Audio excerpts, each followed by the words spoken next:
Direct from the Six, world-renowned, Canada's largest city, with Canada's biggest thinkers, visionaries, and hustlers.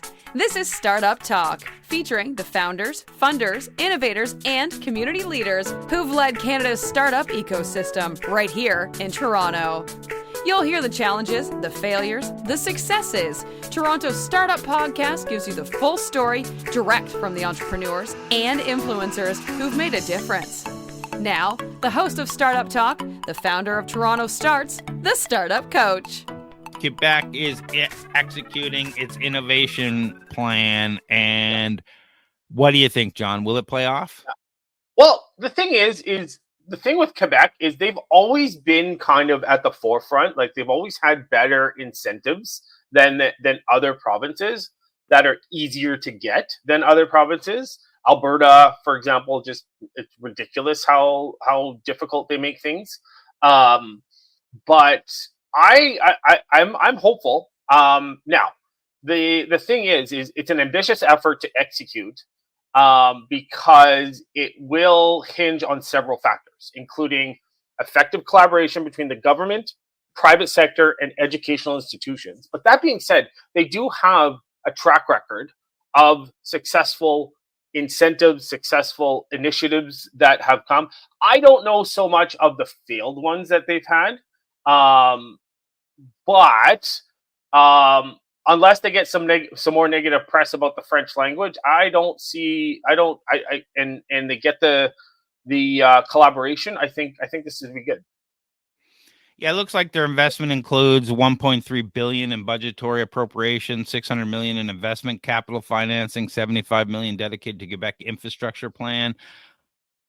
So this goes for the next few years. Are they targeting a specific sector? I think so. So it's dedicated to sectors with high growth potential. So, for instance, the AI sector is receiving considerable attention. The research centers, fostering partnerships between universities, tech companies, life sciences domain, healthcare, clean tech. And the one thing to note, so there's a program called, I think it's federal, I don't know, it's a super cluster called Scale AI.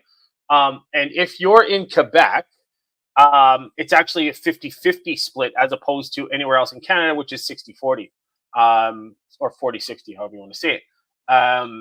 So that just goes to show you like the difference that Quebec does, just to give you a real example there. So yeah, a few key sectors there.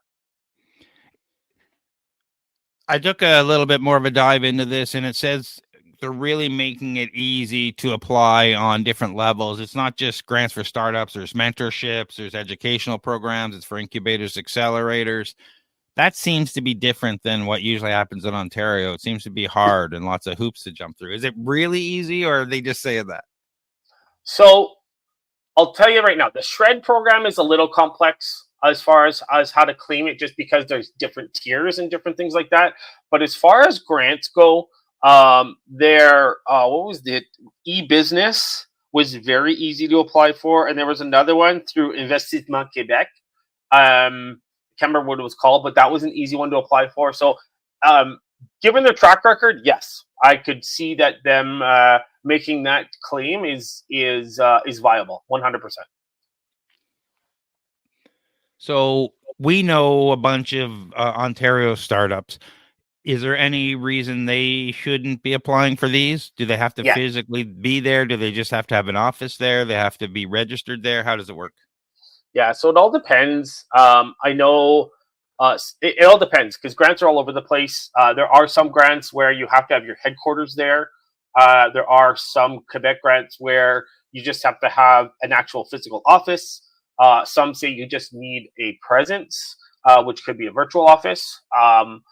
But I'm guessing that if they're going to, I'm guessing it's going to be the same thing. There's going to be 3 different types of grants that have expectations of office location and things like that, just like they have in the past. Honestly, here's the thing.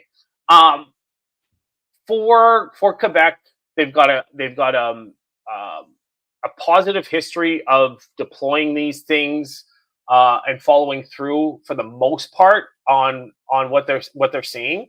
So I don't see that.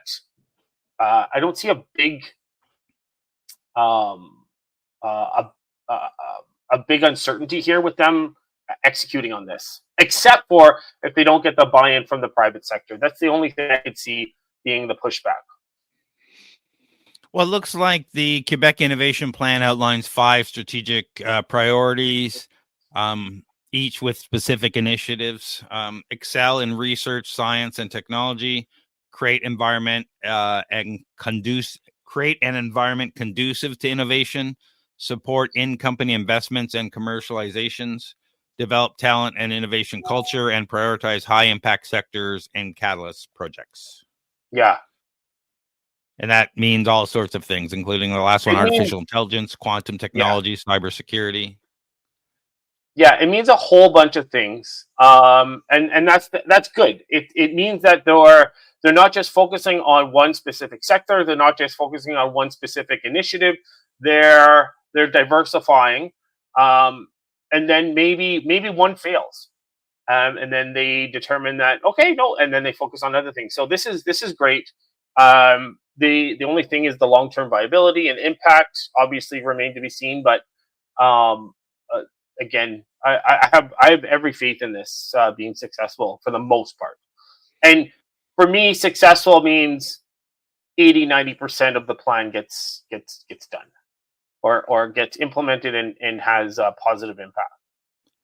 Well, Quebec's innovation plan overall has already yielded impressive results with great startups like Kinova Robotics.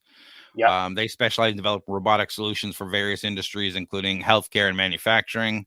With the innovation plan from Quebec, they expanded product line and entered new markets, showcasing the potential of Quebec's innovation ecosystem. One that's near and dear to my heart, Element AI. I know the founder there, or one of them. Founded in Montreal, Element AI has become a leader in artificial intelligence. The company benefited from the Quebec's infrastructure, research infrastructure, and access to funding, allowing it to grow rapidly and attract significant investments. They raised over $200 million. And it's funny, Pierre Baudouin, who was one of the co-founders, he wrote a really good article about what happens when you overraise. When you raise too much money, and the downsides of that. It's a good one. You should go check it out because they raised over $200 million. He's now running, I'm going to say Waverly AI, which is an interesting, another interesting thing. And then Lightspeed POS is another great startup out of Quebec who benefited from these types of things. So they have a track record of producing high-end startups. Yeah, they do. Not only high-end startups, but the other sector that they're very well known for is the video game sector. Them and BC are the two that have attracted a lot of the big names, more Quebec than BC, I would say. So I'll be interested to see if there's any impact on the video game sector, any impact to the digital media tax credit in Quebec. That we'll have to see. Yeah, and we'll have to see long term. Where the benefits actually come from. You know, we talk about why Toronto is not one of the top 10 cities in the world. The ecosystem, the investment, the support, and Quebec seems to be taking a this is what Ontario needs to do. Yes. This is what Ontario needs to do. Even Toronto needs to do it. They need to come up with some sort of plan like this. I know there was the Canada Innovation Council. Can't remember what it. Damn it! I can't remember the exact name, but that's federal. Ontario needs a plan like this. Absolutely. If they want to, like we've got great tech hubs that are flailing right now, I would say, and something needs to be done in Ontario for sure. This has been Startup Talk, Toronto's startup podcast. For more exclusive content, the episode vault, and to be part of Toronto Starts community, visit torontostarts.com. Get your name on the newsletter mailing list and check out our upcoming events. For more episodes, subscribe now.